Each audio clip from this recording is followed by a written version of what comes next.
जो कोर्टिसोल है that is a stress response to our body. अब मान लीजिए रात को 11 बजे आप अपना सोशल मीडिया या वेब पे काम कर रहे हैं, देख रहे हैं, और आपके फ्रेंड ने जो है उसका मैसेज आपने देखा को मर्सिडीज़ में बैठा हुआ, मर्सिडीज़ खरीद ली उसने, तो आपको टेंशन होगी कि उसने मर्सिडीज़ ले ली है और मैं वहीं मैं वहीं का वहीं हूँ। तो आपका तो कोर्टिसोल रिलीज हो गया वहाँ पे, ठीक है। 11 बजे आपने देखा है मेलाटोनिन मर गया आपका, तो ना तो आपको नींद आएगी और दिमाग में आपके मर्सिडीज़ चलेगी। बिल्कुल ठीक बात है, ठीक है। तो आई मीन दिस इज या फिर किसी की फोटोग्राफ को किसी ने डिसलाइक कर दिया या गलत कमेंट आ गया, या आपकी एक्स जो है गर्लफ्रेंड या बॉयफ्रेंड की फोटो किसी और के साथ है, तो आपका तो पूरी रात खराब हो गई और अब वहां पे कोर्टिसोल रिलीज होना शुरू हो गया है। यस।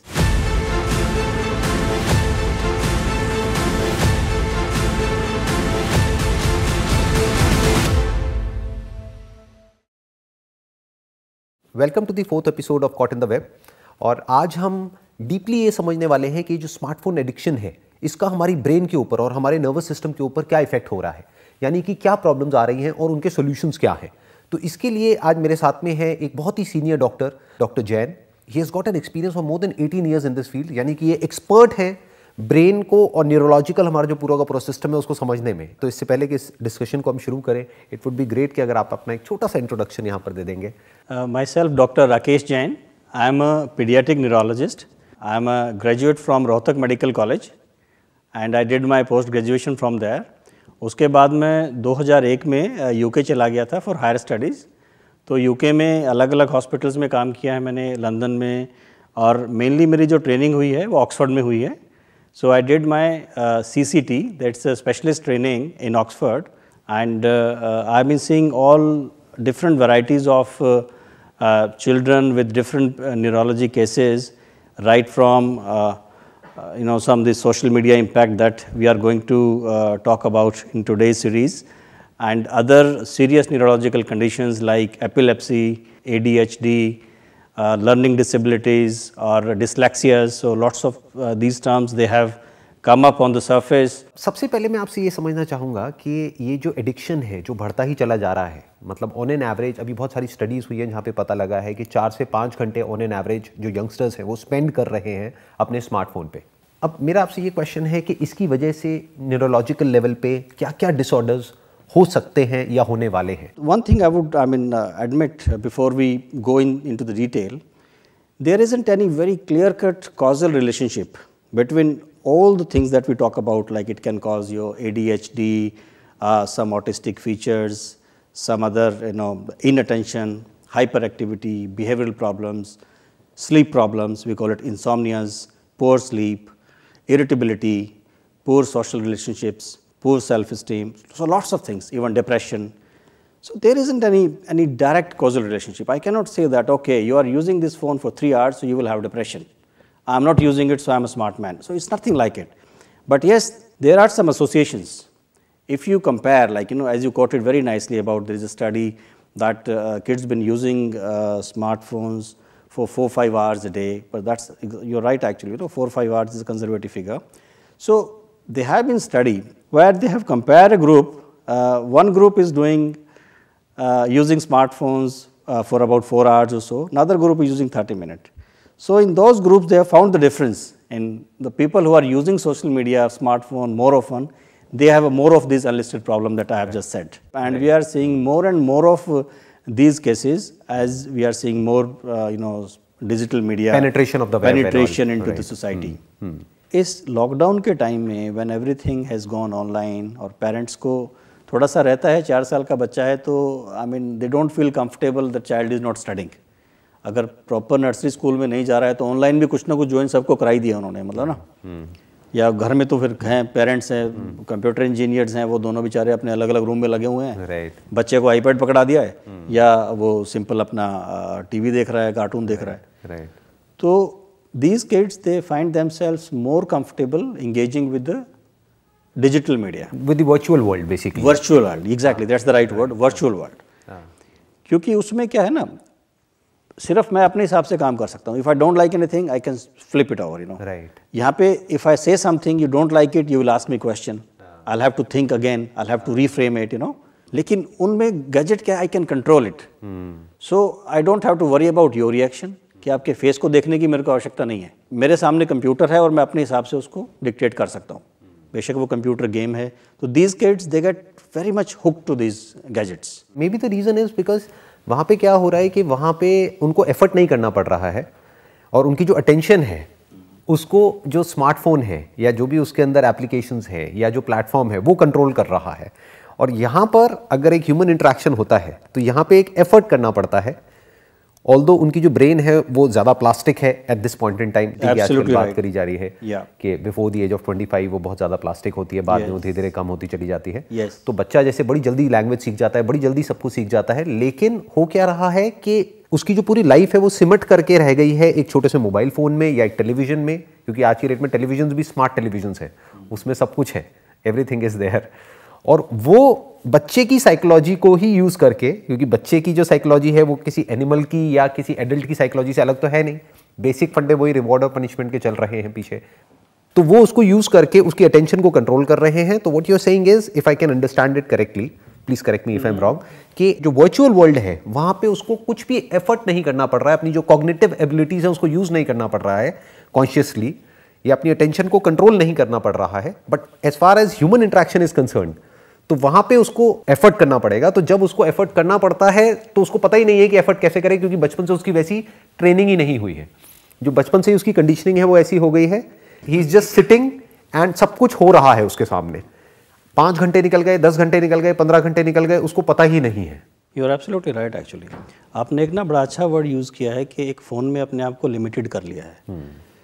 देखिए लाइफ, आप तो खैर काफ़ी लाइफ उसके ऊपर लेक्चर देते हैं, तो you understand this philosophy better than anybody else. Life ये नहीं है कि मेरे पास मतलब अच्छा मोबाइल फ़ोन है या बेस्ट कंप्यूटर है। Life is a bouquet of experiences. Exactly, ठीक है ना। तो जिस दिशा में आप काम करते हो, जितना उसमें इन्वॉल्व हो जाते हो, वो है लाइफ आपकी। और कंप्यूटर, मोबाइल फ़ोन, डिजिटल एक कोना है लाइफ का, इट्स नॉट द लाइफ। आप इस एक कोने के चक्कर में आप पूरी दुनिया ख़त्म कर देते हो अपनी। तो ये जो बच्चे मोबाइल फ़ोन में घुस के उसको पूरी दुनिया बना लेते हैं, they are not living their life. वो मे बी 60 साल की उम्र है, लेकिन वो 3 साल ही ज़िंदगी है उनकी, बाकी दुनिया पता ही नहीं उनको, सारी ज़िंदगी उसी में खत्म है। I think that is the right word, कि उनको पता ही नहीं है कि इसके बाहर भी कोई दुनिया एग्जिस्ट करती है। तो बच्चे को कैसे पता होगा जब तक कि वो एक्सपीरियंसेस नहीं करेगा, जब तक कि उसको और सेंसेशंस नहीं होंगी। तो उसकी सेंसेशंस और उसका जो परसेप्शन है that is limited only to that device, जिससे कि वो एडिक्ट हो चुका है। और दूसरा, आपने एक बड़ा अच्छा शब्द, सॉरी मैं आपसे ही क्लू लेके मैं उसको थोड़ा एक्सपेंड कर देता हूँ। एक आपने और यूज़ किया था कि बच्चा वही चीज़ करता जा रहा है, बैठा है, सब कुछ हो रहा है, and that's correct. If you don't challenge yourself, you don't grow. That's the law of nature. That's the law of nature. ठीक है। उस पर एक बड़े अच्छी एक किताब है, अगर आप कभी पढ़ना चाहें तो उस किताब का नाम है फ्लो। मैंने पढ़ी है। पढ़ी है आपने? हाँ। जो फ्लो का जो कंसेप्ट है, जैसे ना कि there is some skill, some challenge, and when you get into the flow you are at your best. लेकिन आपकी स्किल ज़्यादा है, टास्क छोटा है, you get bored, you don't enjoy, then you don't grow. Your brain के जो circuits हैं networking करना बंद कर देते हैं। It tends to get boring. Bore का मतलब है कि आप खत्म हो रहे हो अंदर से। हाँ, बिल्कुल। ठीक है ना। Flow is the term actually when there is a right balance of skill and the challenge. They both are there, then you are into the flow. काम भी मस्ती में होता है, you don't feel any efforts, और आपका brain भी grow करता है। जब आप ऐसे करके बैठ जाते हो उस पे, and then you are just watching, then you are killing yourself, then it doesn't give you any challenge. Then you need to stimulate your brain to walk around it, like different experiences. सिर्फ digital media के अलावा आपको friends से मिलना भी है, आपको party भी करनी है, आपको ज़मीन में ठोकर भी खानी है, सारे काम करने हैं आपको। Then that digital experience is also useful for you.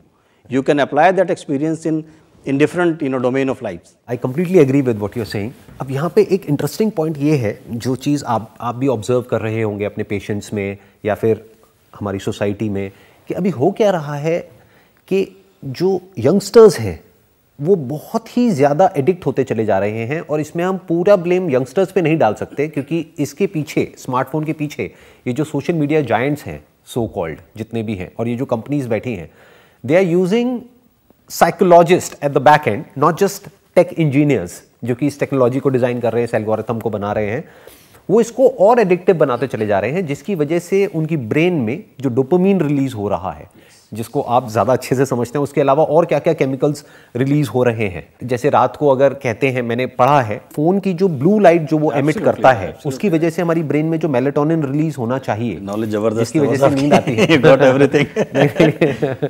अब आपके साथ में इंटरेक्शन करना था तो थोड़ा तो मुझे भी रिसर्च करना ही था। नहीं, this is absolutely right actually. तो उसकी वजह से क्या हो रहा है कि स्लीप डिसऑर्डर्स हो रहे हैं, एंड स्लीप उतनी ही इंपॉर्टेंट है जितना कि एक्टिव होना, या फिर हम ये भी कह सकते हैं कि ब्रेन की डेवलपमेंट के लिए या ब्रेन की प्लास्टिसिटी के लिए जो एक्चुअल में जो काम होता है वो होता है रेस्ट के टाइम पे और स्लीप के टाइम पे, और जो फोकस और अटेंशन का काम होता है वो होता है जागने के टाइम पे। तो अगर एक किसी इंसान को नींद ही अच्छी नहीं आएगी तो उसकी तो पूरी लाइफ ही बिगड़ गई, उसकी तो पूरी की पूरी ब्रेन ही बिगड़ गई। और वो स्ट्रक्चर को क्या होता है, मतलब उस स्ट्रक्चर में क्या चेंजेस आते हैं ब्रेन के स्ट्रक्चर में जब नींद प्रॉपर नहीं होती है? बिकॉज ये एक बहुत ही कॉमन प्रॉब्लम है, मेरे जितने भी सेशंस होते हैं उसमें ये एक बहुत ही कॉमन प्रॉब्लम है, सर नींद नहीं आती है रात को 2 बज जाते हैं, 3 बज जाते हैं, 4 बज जाते हैं, नींद ही नहीं आती है, या नींद आती भी है तो इतनी गहरी नहीं आती है, रात को सपने आते रहते हैं, यानी कि ब्रेन एक्टिव है, अभी भी डीप स्लीप नहीं है, डीप सेंस ऑफ रिलैक्सेशन नहीं है, रात को भी वो डिजायर्स और फियर्स हमारे मैनिफेस्ट हो रहे हैं अलग अलग तरीके से हमारी ड्रीम स्टेट में।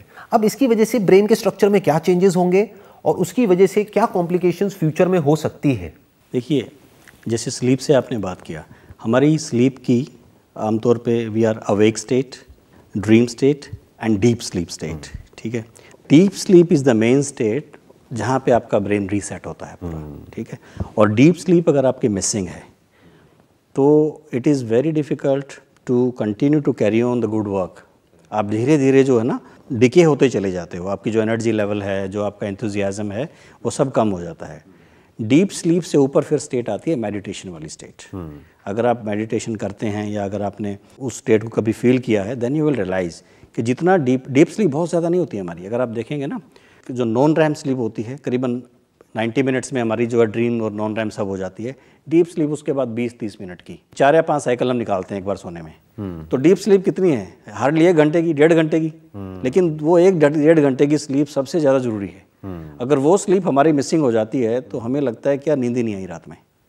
ठीक है ना, if somebody wakes you up when you are having that deep sleep, और उस वक्त अगर आप उठ जाते हो तो आपको लगता है कि यार आज तो पूरी रात खराब हो गई, मेरी नींद ही नहीं आई है मेरे को। और फिर उसके बाद दिन भी खराब हो जाता है, उसके बाद दिन भी खराब अटेंशन हमारी एब्सोल्युटली हमारे हाथ से चली जाती है। हाँ जी। राइट। तो जो आपका स्मार्टफोन या डिजिटल मीडिया, हम इसको इकट्ठा यूज कर रहे हैं शब्द को, वेब वर्ड यूज कर सकते हैं, वेब वर्ड यूज कर सकते हैं। तो उस वेब से, क्योंकि हम स्ट्रिक्टली मना करते हैं बच्चों को कि स्क्रीन टाइम मिनिमम, और सोने से 1 घंटा पहले तो स्क्रीन देखना ही नहीं है आपको।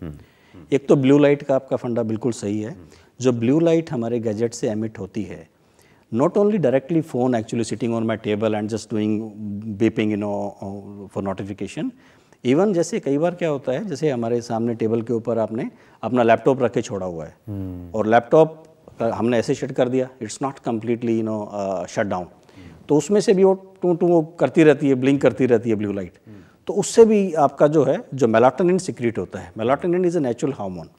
जब आप सोने के लिए जाते हो तो उस वक्त आपकी बॉडी थोड़ा सा टेम्परेचर कम हो जाता है बॉडी का, मेलाटोनिन सिक्रीट होता है, आप अच्छे से नींद में चले जाते हो, यू एंजॉय दैट स्टेट। लेकिन जैसे ही आपका मेलाटोनिन सिक्रीट होने लगता है, कोई ब्राइट लाइट जला दे बढ़िया वाली, तो आपकी नींद एकदम होता है कि हाँ अभी नींद आने वाली है मेरे को, और फिर नींद खुल जाती है। और वो मेलाटोनिन कहता है भैया नमस्ते, अब मेरे बस की नहीं है। तो जो मतलब ब्रेन को ये लगता है कि दिन हो गया है, ब्रेन के लिए दिन को ये लगता है दिन हो गया है। ठीक है, तो वो मेलाटोनिन जो है रास्ता बदल लेता है अपना। तो उसके बाद हो सकता है आपको नींद आ जाए थोड़ी देर के बाद, डिपेंडिंग अपॉन मतलब आपका कंडीशनिंग कैसी हो रखी है। तो मेलाटोनिन इज़ एक्सट्रीमली इंपॉर्टेंट, और ये जो लाइट काम करती है ये मेलाटोनिन को डिस्टर्ब कर देती है, उसकी रिदम को ख़राब कर देती है। और मेलाटोनिन भी पूरी रात सीक्रेट नहीं होता है, उसकी रिदमिक होता है, टाइम होते हैं उसके। तो ये जैसे ही मेलाटोनिन का एक मान लीजिए 15-20 मिनट, आधे घंटे की बढ़िया फेज चल रही है, उस टाइम आपकी ये ब्लिप आ रही है बार बार, या स्क्रीन पे आया, आपको लगा चले एक बार नोटिफिकेशन देख लेता हूँ मैं, तो आपने अपना स्लीप का तो बैंड बजा, पूरा पैटर्न डिस्टर्ब कर दिया, पूरा पैटर्न डिस्टर्ब हो जाता है। राइट। और वो हो रहा है आज की डेट में, बहुत कॉमन है। दिस इज अ हैबिट कि आप जैसे फ़ोन बिल्कुल बगल में रख के सोते हैं, जैसे ही नोटिफिकेशन आपने देख लिया, तो it is very difficult actually to induce the deep sleep. आप डीप स्लीप से पहले की स्टेज में ही घूमते रहते हो, डीप स्लीप का नंबर ही नहीं आता है, तो कहाँ से आपका ब्रेन रीसेट होगा? फोकस नहीं कर पाते हैं, हमारी लर्निंग कैपेबिलिटी कम हो जाती है। जो पूरे दिन मैंने लर्न किया है एज अ स्टूडेंट, अगर मैंने पूरे दिन मेहनत से पढ़ाई की है और वो नींद न आने के कारण my brain can not store that knowledge that I had acquired actually in the last day और so, So that sleep is extremely important. मतलब what you are saying is कि अगर पूरे दिन कोई इंसान पूरी मेहनत करता है, चाहे वो फिर फिजिकल एफर्ट हो चाहे मेंटल एफर्ट हो, जैसे स्टूडेंट्स नॉर्मली क्या करते हैं, बहुत पढ़ाई करते हैं या कुछ भी कोई भी एफर्ट करते हैं, तो उसका जो एक्चुअल में जो रिजल्ट आना था वो आना था नींद में, गहरी नींद में। और अगर उन्होंने पूरी रात या ये कह लो रात को 2-3 बजे तक अपना फ़ोन पे लग करके जो मेलाटोनिन की पूरी अपनी साइकिल है उसी को डिस्टर्ब कर दिया है, तो वो सारा किया कराया बेकार हो गया। I am sure you must have interacted with good sports person as well, athletes. उनको भी आप देखो, नींद के ऊपर बड़ा स्ट्रेस होता है उन लोगों का भी, नींद के ऊपर और डाइट के ऊपर। अगर नींद प्रॉपर नहीं आती है तो they can not practice, focus नहीं कर सकते, फोकस नहीं कर सकते, बॉडी उतना आपको आउटपुट नहीं देगी जितना आप उससे चाहते हो। तो स्लीप इज़ इम्पॉर्टेंट। तो स्लीप के वक्त तो बस आई एम वेरी क्लियर कि आपके जो गैजेट हैं, फ़ोन वोन हैं, बेडरूम में नहीं होने चाहिए, हैं तो उनको कम से कम आप साइलेंट मोड पे उल्टा करके रखो। राइट। अब एज अ डॉक्टर मेरी मजबूरी है, मैं आपको एडवाइस कर रहा हूँ, but I am not doing the same thing honestly. No, अब आई कैन नॉट अफोर्ड, जैसे अभी फोन मैंने स्विच ऑफ किया हुआ है। हाँ, बट आप एटलीस्ट अपने पेशेंट्स की भलाई के लिए काम कर रहे हैं। हाँ, नॉट टू, आप अपने किसी प्लेजर के लिए नहीं कर रहे हैं, आप एक सर्विस कर रहे हैं। So that is a big difference. But अगर एक स्टूडेंट की बात करी जाए तो वो अपना एक सेल्फ सेंट्रिक प्लेजर को एक्यूमुलेट करने के लिए अपने फोन में इंडल्ज हो रहा है। That is basically an indulgence, right, और वो नहीं होना चाहिए। इसमें जैसे मैंने कई जगह पे पढ़ा है कि इसकी वजह से क्या होता है कि कॉर्टिसोल रिलीज होने लग जाता है हमारी ब्रेन के अंदर, एंड एड्रेनलिन रश आता है बार बार। दोनों स्ट्रेस रिस्पॉन्स ही हैं, कॉर्टिसोल भी और एड्रेनलिन भी। एड्रेनलिन यूजुअली जैसे थ्रिल है, आप गाड़ी में बैठे हैं, चला रहे हैं, आपने पूरा 100 की स्पीड है, 120 कर दिया आपने, तो एड्रेनलिन रश, आपको मजा, एक्साइटमेंट वाला हार्मोन है adrenaline. It's a kind of positive hormone, लेकिन ऑब्वियसली बहुत ज्यादा है तो it can also cause stress to you. Right. जो कॉर्टिसोल है that is a stress response to our body. अब मान लीजिए रात को 11 बजे आप अपना सोशल मीडिया या वेब पे काम कर रहे हैं, देख रहे हैं, और आपके फ्रेंड ने जो है उसका मैसेज आपने देखा को मर्सिडीज में बैठा हुआ, मर्सिडीज खरीद ली उसने, तो आपको टेंशन होगी कि उसने मर्सिडीज ले ली है और मैं वहीं का वहीं हूँ। तो आपका तो कॉर्टिसोल रिलीज हो गया वहाँ पे, ठीक है। 11 बजे आपने देखा है, मेलाटोनिन मर गया आपका, तो ना तो आपको नींद आएगी और दिमाग में आपकी मर्सिडीज चलेगी। बिल्कुल ठीक बात है, ठीक है। तो आई मीन दिस इज, या फिर किसी की फोटोग्राफ को किसी ने डिसलाइक कर दिया या गलत कमेंट आ गया, या आपकी एक्स जो है गर्लफ्रेंड या बॉयफ्रेंड की फोटो किसी और के साथ है, तो आपका तो पूरी रात खराब हो गई और अब वहां पे कॉर्टिसोल रिलीज होना शुरू हो गया है। तो अब उसको कॉम्पेंसेट करने के लिए ब्रेन या बॉडी क्या करेगी, या जो हमारा नर्वस सिस्टम है वो क्या करेगा? Cortisol is a stress hormone, right. Basically we have a very good defence mechanism in our body. अब कोई भी मेरे दिमाग में कोई चीज़ है, कोई खतरा आता है या किसी कोई इनसिक्योरिटी पैदा होती है, then I start planning about it कि अब कैसे, how to get about it. सोने से पहले क्या करना पड़ेगा मेरे को, ये करना पड़ेगा कि आई एम राइट, तो भी नींद आएगी मेरे को। अगर मैं गलत हूँ तो नींद नहीं आएगी। तो यार ठीक है, वो तो गलत काम करता है, उस कमाली, मैं तो अच्छा आदमी हूँ। मतलब किसी भी तरीके से अपने आप को तसल्ली देनी है, वो तसल्ली देने में कामयाब हो गए तो नींद आ जाएगी आपको। Otherwise I mean the stress induce, the response will continue to mount. मतलब बेसिकली जो ब्रेन है वो फाइट और फ्लाइट रिस्पॉन्स में चला जाता है और वो प्लान बनाने लग जाता है कि अब मैं इस सिचुएशन से कैसे बाहर आऊं। तो अगर कोई मान लेते हैं किसी को बाहर आने का कोई रास्ता ही नहीं नजर आ रहा है पूरी रात के लिए या कई रातों के लिए, तो हम ये कह सकते हैं उसकी नींद डिस्टर्ब हो गई कई रातों के लिए, और जब रात खराब हो गई तो दिन भी खराब हो गया। और फिर अगर देखा जाए ऐसे कई दिन अगर खराब हो गए कॉन्जिक्यूटिवली, 20 दिन, 30 दिन या 50 दिन, तो उसी स्टेज को हम आगे बढ़ा करके क्या कह सकते हैं कि अब वो साइकोसोमेटिक सिम्टम्स आ जाते हैं। एग्जैक्टली। आपकी जो ब्रेन ने एक समस्या क्रिएट की है, समस्या है या नहीं है, मतलब आई से, मतलब I don't see things in black and white. I mean black and white both are there and most of things are gray anyway. It's basically more about interpretation. Interpretation, exactly. How you perceive it. कि आप उसको कैसे interpret कर रहे हो। कि अगर अपनी एक्स गर्लफ्रेंड को किसी और के साथ में देख लिया तो अब उसको कैसे आप परसीव कर रहे हो। ये कह रहे हो कि अच्छा मेरी तो जान छूटी, ये भी अच्छा है कहीं और गई, मतलब टॉपिक क्लोज हुआ, अब मैं अपना फ्रेश माइंड से अपना पढ़ाई पे फोकस कर सकता हूँ या अपने करियर पे या गोल पे वहां पे फोकस कर सकता हूँ। Because this relationship was toxic for me, this was suffocating. ये एक इंटरप्रिटेशन है। दूसरी हो सकती है कि यार ठीक है मैं उसके साथ में खुश नहीं था, लेकिन वो किसी और के पास कैसे जा सकती है मुझे छोड़ करके, तो मेरी ईगो हर्ट हो गई। It is caught in the web basically, you know, ये वेब आपने क्रिएट किया है, हाँ, and then you get caught in it. हम खुद ही उसमें फंस गए, जैसे मकड़ी कई बार फंस जाती है खुद अपने ही बनाए हुए जाल में। बिल्कुल, बेशक वो आपका कोई अफेयर है या I mean whatever, I mean कोई हॉबीज आपने पाल रखी है, तो I mean you just drag into that, right, if you don't control it, I mean the way it should be. आप बता रहे थे कि कई तरह की साइकोसोमैटिक डिसऑर्डर्स, हाँ, साइकोसोमैटिक डिसऑर्डर्स हो जाते हैं। साइकोलॉजिकल से अब वो सोमैटिक यानी कि बॉडी के लेवल पे आने। एग्जैक्टली, ब्रेन से आपने जो भी है अपना परसेप्शन गलत रही है आपकी या सही है, एक है आपको डिस्टर्ब, आपका ब्रेन डिस्टर्ब हो गया है, you try to cope with it, आपकी बॉडी भी इंटरनली भी जैसे कॉर्टिसोल रिलीज करती है स्ट्रेस को कोप करने के लिए, एक लेवल तक हम मैनेज कर लेते हैं। We all have different stages when we feel कि आज मेरा मूड अच्छा नहीं है, I am feeling very low, I don't want to talk to so many people. तो अब धीरे धीरे यू गेट अराउंड इट कि हाँ चलो ठीक है, कल ठीक हूँ मैं और आज से बिल्कुल ठीक हूँ, फर्स्ट क्लास। लेकिन अगर वो स्टेज निकल जाए आपकी, if your body is not able to overcome that critical level जो आपने डिसाइड आपका है, या मतलब उससे ऊपर आप नहीं जा पा रहे हो, तो बॉडी के सिम्टम आने शुरू हो जाते हैं। Insomnia is one of them. Headache बहुत कॉमन है प्रॉब्लम, क्रोनिक डेली हेडेक होते हैं जो हम काफ़ी पेशेंट्स देखते हैं। और बहुत सारी मतलब बॉडी में एक होना, मेरे को यहाँ भी दर्द हो रहा है, घुटने में भी दर्द है, एंकल में भी है, तो हम बोलते हैं सोमेटाइजेशन ऑफ द पेन, कि आप कहीं भी बॉडी में आप करो, अब कुछ ना कुछ आपको निकल आएगा। फिर you start internalising your symptoms, you don't see any positive in your life. आपको नेगेटिव दिखना शुरू हो जाता है कि मेरे तो फ्रेंड भी अच्छे नहीं हैं, बॉडी में दर्द रहता है, मेरी पढ़ाई में भी मैं अच्छा नहीं हूँ, स्पोर्ट्स में भी ये मेरे से अच्छा है। तो देन फिर वो इवेंचुअली क्या है, परसेप्शन से शुरू हुआ गेम, हल्का सा बॉडी पे सिम्टम आए, अब आप धीरे धीरे डिप्रेशन की तरफ जा रहे हो। तो then you go towards psychiatrist, psychologist, और अल्टीमेटली साइकेट्रिस्ट साइकोलॉजिस्ट की दवा, तो देखो दवा इज़ ए लास्ट रिसोर्ट, और दवा भी कोई रामबाण नहीं है कि दवा दी और आप उठ के खड़े हो गए। दवा के साथ जब तक आप खुद मेहनत नहीं करोगे, अपनी थॉट प्रोसेस को ठीक नहीं करोगे, exactly that is the main reset, तो वहीं से करना, वहीं से शुरुआत हुई थी ना, तो that is a cause basically. Thought process को तो ठीक करना ही पड़ेगा।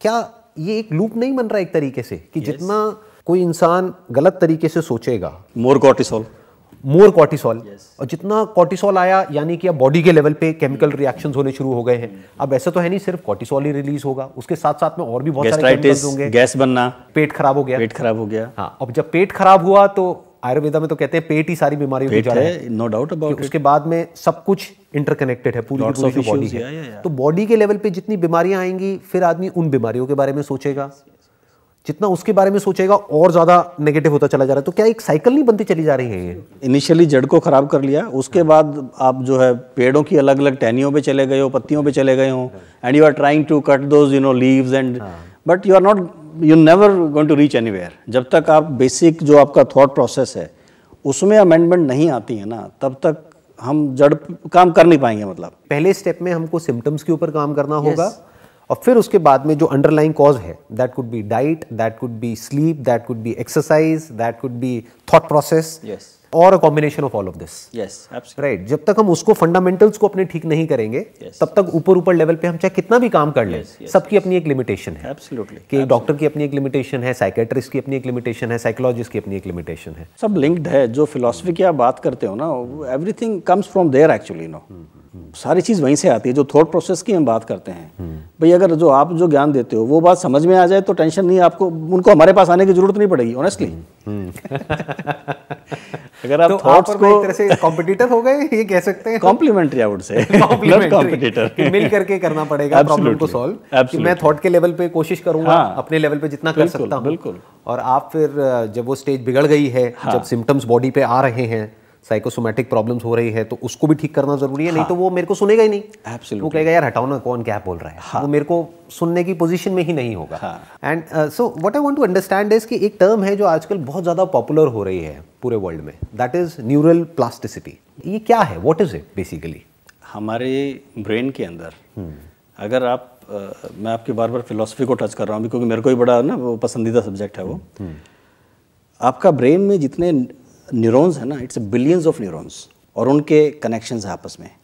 बिलियन तार हैं आपके दिमाग के अंदर, और वो तार एक दूसरे से बात भी करते हैं, उनको कनेक्ट भी करते हैं। ऐसा नहीं है कि हर न्यूरॉन हर से बात कर रहा है, लेकिन by and large there are neural networks, spinothalamic tract हैं, वो सब हैं।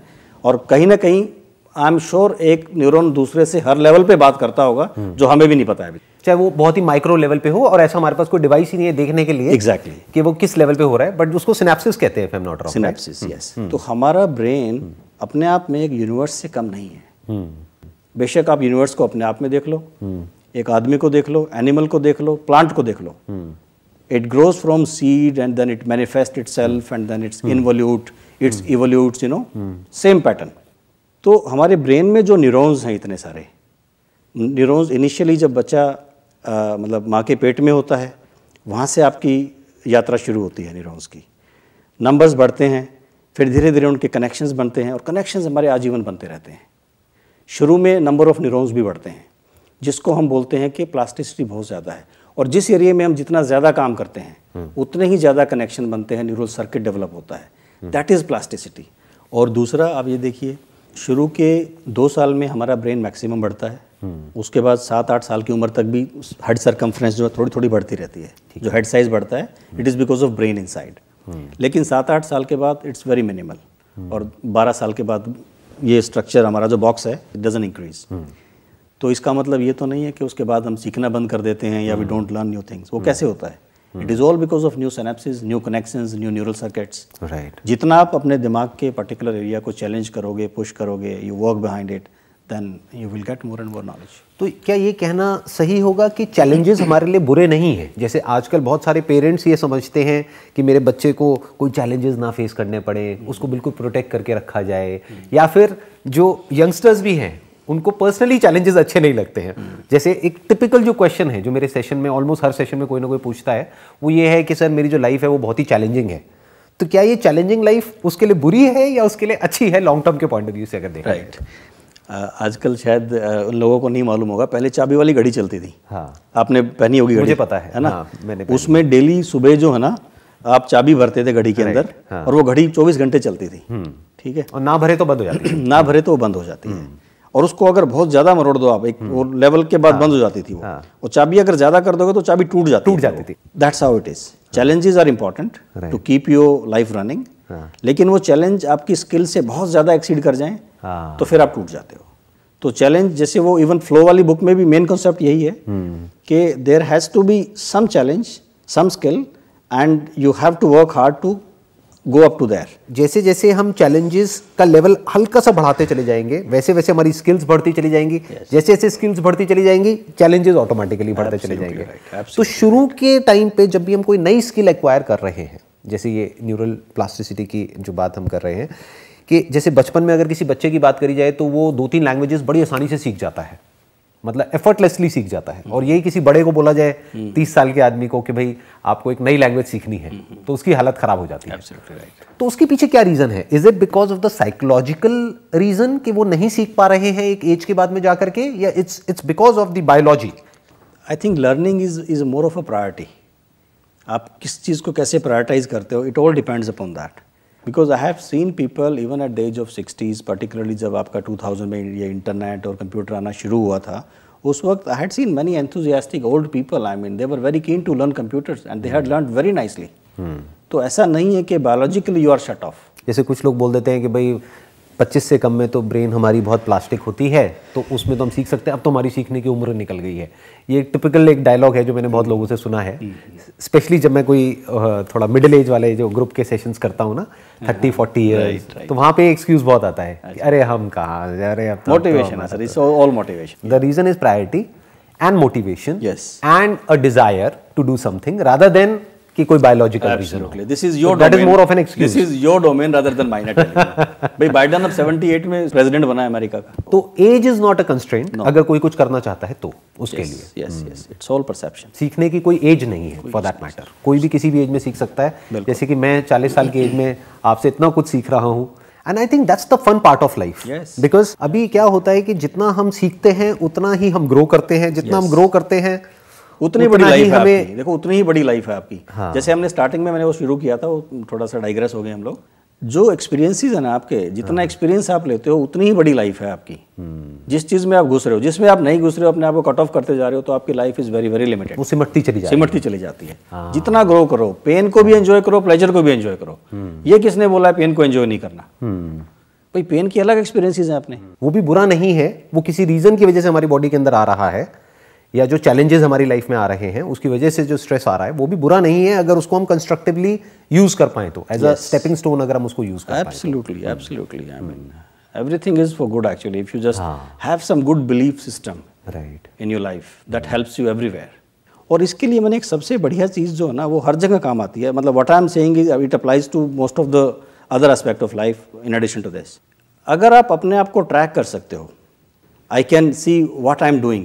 मैं सोशल मीडिया पे मैंने 1 घंटा काम किया, आप सिर्फ ट्रैकिंग मोड में आ जाओ, हल्का सा अवेयर रहो कि आप कर क्या रहे हो, और एक उसको साइंटिफिक लैंग्वेज में डेटा कलेक्शन बोल दो आप कई बार आप डेटा कलेक्ट कर लेते हो ना कि मेरे स्टूडियो में पिछले 1 महीने में इस तरह के इतने इतने लोग आए हैं, आपने कुछ नहीं करना उनको, आपने सिर्फ डेटा कलेक्ट कर लिया। डेटा कई बार आपके मुंह पे बोलता है कि yes this is what happening here, ये गलत काम हो रहा है यहाँ पे, अच्छा काम यहाँ पे हो रहा है। अगर आप सिर्फ अवेयर हो कि यार एक बार देख तो ले हमने पिछले 1 साल में किया क्या है, मेरे को लगता है कि हमारा बहुत नुकसान हो गया, लेकिन आप जब डेटा देखते हो तो आपको समझ में आता है। तो अगर आप एक ट्रैकिंग थोड़ा सा, मतलब हम एक बच्चों में शुरू से ये हैबिट डालें कि जो भी हम कर रहे हैं कि थोड़ा सा ध्यान रखें करते हुए, be aware of it. And there are plenty of studies, observer जहाँ पे भी होता है, रिजल्ट्स आर ऑलवेज फैंटास्टिक। बेशक आप किसी एग्जाम में ऑब्जर्वर बिठा दीजिए, कोई यूनिवर्सिटी का एग्जाम है, हम दोनों एग्जामिनर हैं और एक ऑब्जर्वर वहाँ बैठा हुआ है कोने में, वो ये देख रहा है कि ये लोग काम कैसे कर रहे हैं, हमारी परफॉर्मेंस इंप्रूव हो जाएगी। So what you are saying is this is very interesting, because यही मैं अपने ज़्यादातर सेशंस में इसी पे सबसे ज़्यादा एम्फसाइज करता हूँ कि be aware of what you are doing, that is the first step to change. Absolutely. यानी कि आज की डेट में हर स्मार्टफोन में एक फीचर होता है जहाँ पे उनको पता होता है कि मैंने आज पूरे दिन में कितने कितने घंटे क्या क्या यूज़ किया। एक आता है उसमें कंसोलिडेटेड फिगर आ जाती है कि आज पूरे दिन में 6 घंटे यूज हुआ है, अब 6 घंटे में से मैंने 2 घंटे यहाँ लगाए, 2 घंटे यहाँ, 1 घंटा यहाँ, आधा घंटा यहाँ, ये तो वो कोई भी देख सकता है। तो आप ये कह रहे हैं कि अगर डेली जो यूजर है वो सिर्फ इतना ही देखने लग जाए कि आज पूरे दिन में मैंने क्या किया सोने से 1 घंटा पहले, तो what you are saying is कि उसकी इंटेलिजेंस अपने आप ही अंदर ट्रिगर हो जाएगी। Absolutely, और उसको खुद समझ आ जाएगा इस डेटा को देख करके कि मैं गलत ट्रैक पे जा रहा हूँ, कि बाहर से किसी को बोलने की जरूरत नहीं है, ना आपको ना मेरे को। उसको खुद को अंदर से रियलाइजेशन आने लग जाएगा, his intelligence will set in motion. Absolutely. और वो अपने आप ही अंदर से उसको लगेगा कि नहीं मैं कुछ गलत कर रहा हूँ, let me change it. Yes, थोड़ा सा एनालाइज करें कि हम कर क्या रहे हैं, थोड़ा सा ऑब्जर्व करें, तो हमारी 90% प्रॉब्लम तो सेट हो जाती हैं। And there could be different ways of doing it. एक तो ये है कि स्मार्टफोन में उनको दिख रहा है, एक है कि जैसे पहले के टाइम में होता था, आई एम नॉट श्योर अब कितना लोग करते हैं कितना नहीं करते, मैं तो करता था कि डेली बेसिस पे एक डायरी लिखो आप। हाँ बिल्कुल सही बात है कि अगर डेली बेसिस पे हम इतना ही लिख दें कि मैंने आज पूरे दिन में क्या क्या किया और अब मुझे क्या क्या करना है अगले दिन और अगली वीक में, अगले महीने में, या अगले साल में, या 5 साल में, अगर एक आदमी को इतनी अवेयरनेस हो जाए तो ऑटोमेटिकली जो माइंड है और उसकी जो सारी एनर्जीज है उस डायरेक्शन में जाने लग जाएंगी। देखो एक बार तो अगर आप इस आइडिया को बाय करते हो कि यस आपको अवेयरनेस रखनी चाहिए, अगर आप उस बात से कन्विंस हो गए हो कि हाँ ये बात ठीक है हमें, तो उसके तरीके बहुत सारे हैं। अल्टीमेट एम ये है कि when you get into awareness mode all the times, then you are done. Smartphone देखना तो एक पहलू हो गया उसका, डायरी लिखना दूसरा पहलू हो गया, ठीक है। लेकिन कितनी बार आप अपने आप को रिमाइंड करा के you get back to yourself कि अच्छा क्या चल रहा है अभी, ठीक है सब ठीक है, कोई दिक्कत तो नहीं है, मतलब मैं गलत तो नहीं जा रहा हूँ।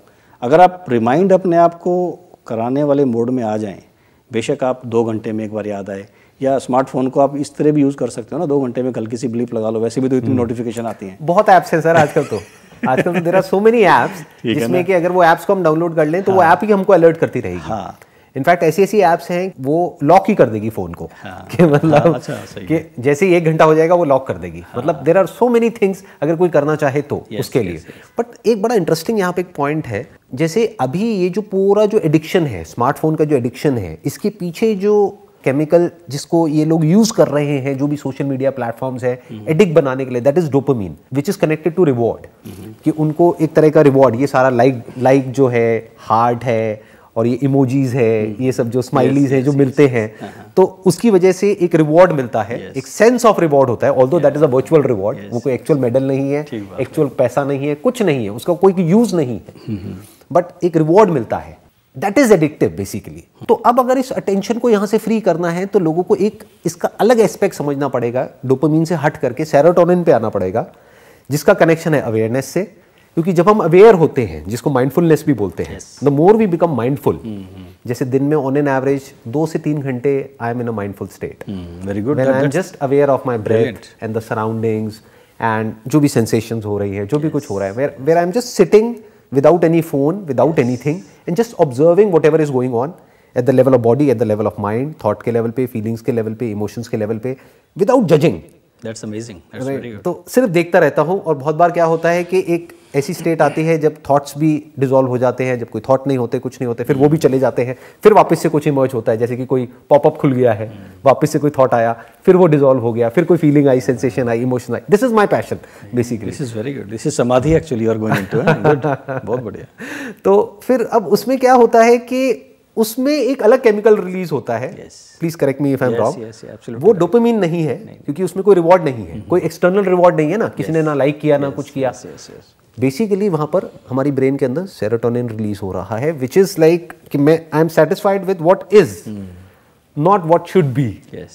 तो ये एक अलग केमिकल है। अगर इसको लोग समझने लग जाएं कि लोग ये समझे पहले तो कि ऐसी भी कोई स्टेट होती है, कि ऐसा भी एक केमिकल होता है जो बिना कुछ करे हमको मिल जाता है, when we are in a sense of gratitude, जब हमारे दिल से एक थैंकफुलनेस निकल रही होती है यूनिवर्स के लिए, भगवान के लिए, जिसको भी हम मानते हैं उसके लिए, तब एक ऐसा केमिकल रिलीज होता है जो एक्सटर्नल किसी भी चीज पे डिपेंड नहीं करता है, and which is like real satisfaction, real happiness, because that is not a kick, like dopamine is more like a kick, कि एकदम से ऊपर उठे फिर वापस से नीचे गिरे। Serotonin is like it's a constant thing. Serotonin ऐसे ही काम करता है। और दूसरा आपने देखा होगा जो एथलीट्स होते हैं, रनर्स हाई होता है, वो एंडोर्फिन्स रिलीज करते हैं जब आप बड़ा एथलीट कर लेते हो, जब आपने एक मैराथन कंप्लीट कर ली ना, लेकिन जो अमाउंट ऑफ एंडोर्फिन्स रिलीज होता है ना, वो दैट कीप्स यू, आपको so high, I mean happy all the day, आपको डिप्रेशन आ ही नहीं सकती।